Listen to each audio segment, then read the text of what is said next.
Hey everybody, welcome to SVL Free News and Views for Friday, August 31st. Hard to believe, Mike, that August is in the books. True, Brian. Been a very, very warm summer, and first week of school is now over. The fair starts. Fair starts today. The fair starts today. So we want to thank all of our sponsors: Mike at Mitchell College, Randy Marion, Piedmont Healthcare, Blue Harbor Bank, Fastfield, Key to Escape, the Escape Room, Statesville Family YMCA, and Crossroads Cycling. Go out and get you a bike for the Labor Day weekend. Hey, one big thing going to happen this weekend is Fourth Creek Brewing is going to be opening up, Mike. Yeah, first brewery for Statesville.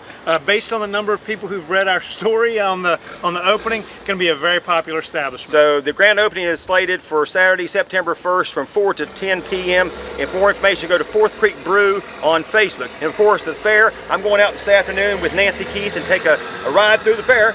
So I'll be showing that on Monday. So go out to the fair if you haven't got a chance. And there's some great things you can get. The admission is $5 for children, and 6 and under are free. Senior citizens and vets receive free admission. And there's a $1 day, I believe, too, September 4th through 6th. Yeah, and Brian, I would challenge you not to eat too much deep fried butter or funnel cakes. Funnel cakes, you know me, I'm on the keto diet, so I try to stay away from that deep fried. So it's all turkey legs for you. It's turkey legs for me, high fat and protein. So our interview today, you did an interview with Dr. Melanie Taylor. She is the Deputy Superintendent for Curriculum and Instruction. Right. And like I mentioned, the Iredell Statesville Schools is back in session as of Monday. Of course, the school administrators busy all summer preparing for the upcoming school year. They have a lot of unique challenges, 100 new teachers this year, and really a wide-ranging interview with Dr. Taylor, and I appreciate her taking the time. So let's take a listen. Thanks, Brian. I'm here today with Melanie Taylor, who's the Deputy Superintendent for Curriculum and Instruction for Iredell Statesville Schools. Thanks for joining us today. Hi, thanks for having me. I'm sure you're excited at the beginning of the new school year, but I know that administrators and principals have been working throughout the summer. Tell us a little bit about some of the work that's done behind the scenes to make sure everybody's ready to go on the first day of school. So we really started with curriculum and instruction as soon as school was out last year.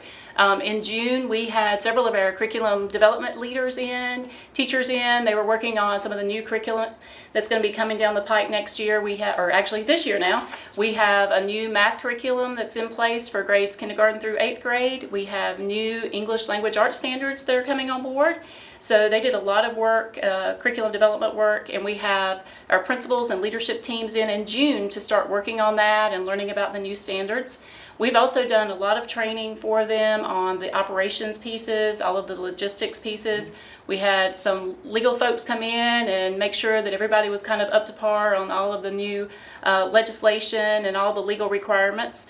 We've had a little over 100 new teachers come in for new teacher orientation in August, and all of those new teachers will have a mentor that will work with them and help kind of bring them up to speed on the ISS curriculum as well as our processes. And all of our schools also have some instructional coaches in their buildings. So whether it's a content coach at secondary or an instructional facilitator at the elementary schools to help them with all the instructional questions that they may have. So it's been a busy summer for our folks. Definitely. In addition to all the hiring that they've had to do. Right. And you have some new principals and that moved around schools, and a couple new principals as well. What do parents need to know about any new initiatives in place for this school year? So a couple of new things that we have in place. All of our schools, we have a technology refresh.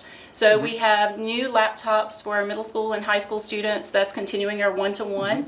At the elementary level, we've increased the technology that's available at the elementary schools this year. So it's a 1-to-2 initiative. We have iPads and a few MacBooks at our elementary schools, so doing some training with our teachers on that. I've already mentioned the new standards that we have in math and English language arts this year, so that's kind of exciting. We have a couple of new programs that we're offering this year for our students. We are expanding our iAcademy, our online learning, to the elementary level. We've had that in place for several years at our middle school and high school. It's been extremely successful. It's a partnership with our homeschool families. So we're expanding. We have about 18 students enrolled at the elementary school level this year. So that's based out at Northview and connected to our iAcademy at Katz.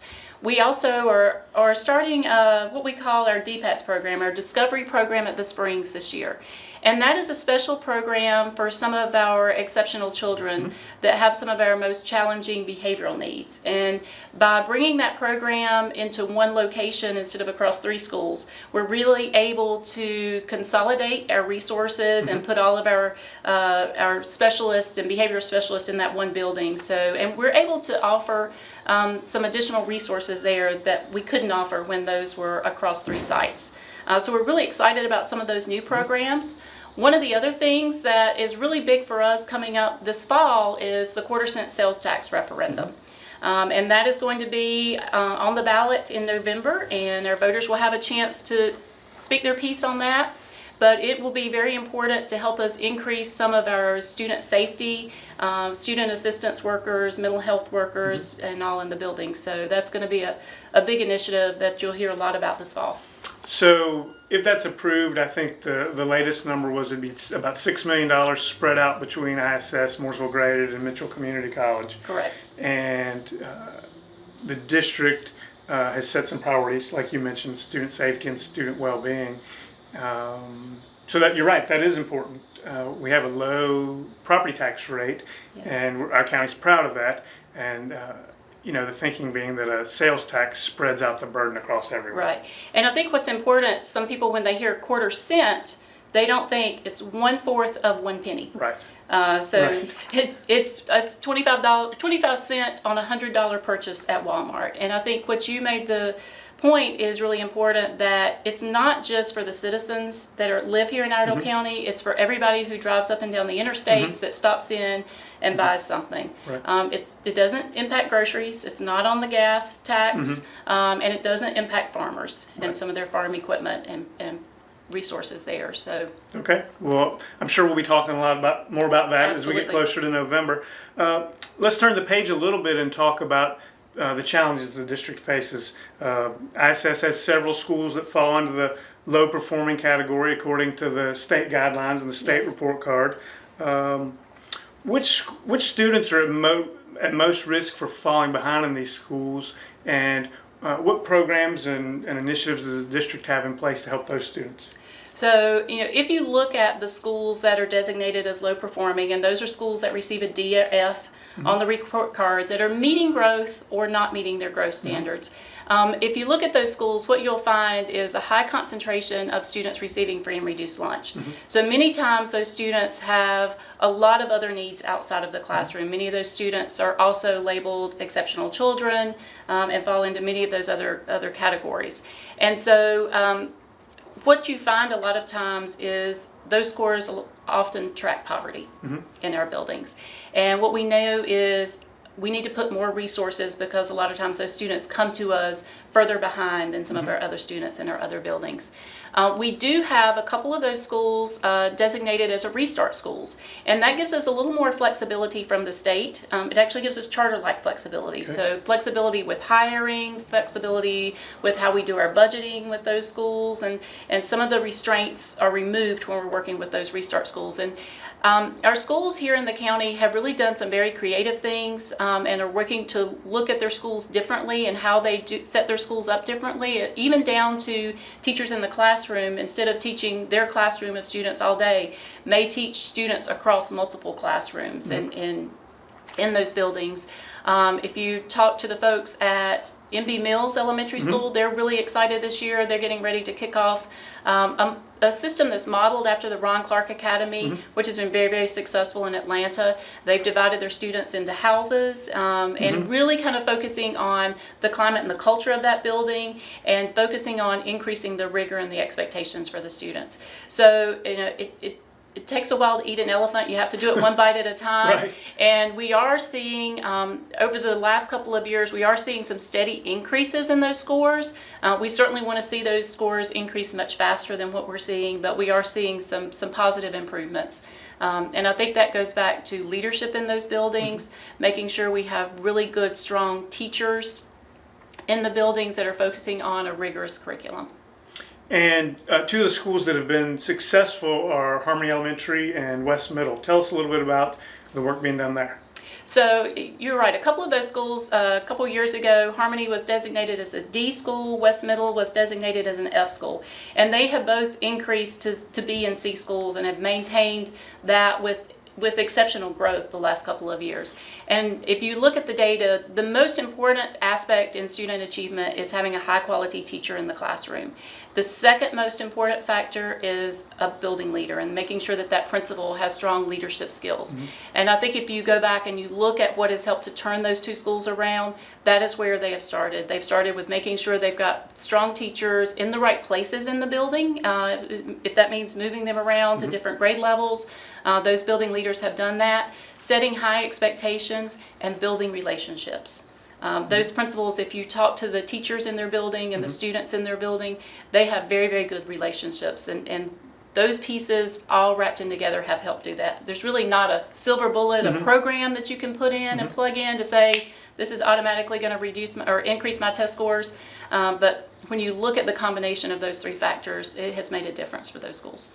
So administrators at the district level must spend a lot of time thinking and talking about how we get the perfect people in place and we build these cultures with high expectations. Absolutely. Absolutely. Okay. Let's talk a little bit about students in these schools when they get started. Maybe there's not a percentage, but do you find that in the low performing schools, students are behind on the first day of kindergarten and you spend a lot of time helping them catch up? And does the state's pre-K program seem to be helping? So the students come in at a variety of different levels across the district. If you look at schools that have very low free and reduced lunch, you'll find a lot of students start kindergarten reading. If you look at some of our most at-risk schools, you'll find a large group of students who start school that don't know their colors and can't write their name. And so they really are having to make up a lot of ground to get them where they need to be at the end of that kindergarten year. And so having students in a quality pre-K program absolutely does help. Head Start, which is a federal program, NC Pre-K, which is a state program, exposes those students not only to the instructional skills that they need, such as their alphabet, their letters, their colors, learning how to write, but it also exposes them to some of the social skills, like learning how to share and to collaborate and work with other students, learning how to walk in a line. And so having that background and having some experience with that prior to coming to school certainly helps that kindergarten teacher when they get there. No, I would think in all of your schools, particularly some of the low-performing schools, would benefit from having more volunteers. Are there opportunities throughout the district for retirees or other students to volunteer, and how would you go about doing that? Absolutely, and especially a lot of our schools in our Statesville area are most at-risk schools, and those students need a mentor. Just someone that they can talk to and to talk about right and wrong and to ask them about their schoolwork and how they're doing. Sometimes it's just someone to come in and read with them or work on some math problems and review their math facts. If someone's interested in volunteering, I certainly would encourage them to go to their local school, their neighborhood school, talk to the principal there. There are different levels of volunteers, so it depends on whether they're working in a media center with a student or they're working one-on-one with the student. But there's a minimal level background check that we need to do on that person, and the big thing is just the consistency. A lot of our students don't have someone that's there for them consistently, and so we're looking for someone that if they're committing to be a mentor, that's going to be there on a weekly basis or on a monthly basis, whatever they agree to do, so that student knows that there's somebody that they can depend on. Okay, and we'll provide some information on our site on how people can get in touch with the schools as well. Let's talk about the importance of classroom teachers for a minute. That has to be one of the top indicators of growth. Do the students in that classroom have a highly qualified, engaged teacher? It is the most important factor in a student's success. And So that's a challenge for the district, obviously, to first recruit and then retain those types of teachers. We hear a lot about teachers leaving our district, not only to go to Charlotte-Mecklenburg schools or some of the bigger surrounding districts, but also leaving the state of North Carolina where they can make more money. Tell us a little bit about what ISS is doing to make sure that first they can hire top qualified teachers, and then how they keep them. Sure. We do a lot of recruiting in-state as well as out-of-state. We're pretty successful in Ohio and New York in recruiting teachers to come in. But once you get them here, you've got to keep them, and that's the most important piece. And we do have a fairly competitive supplement. Like you said, we can't compete with Charlotte Mech, but what we try to offer teachers is a family environment and a climate and culture where they feel supported.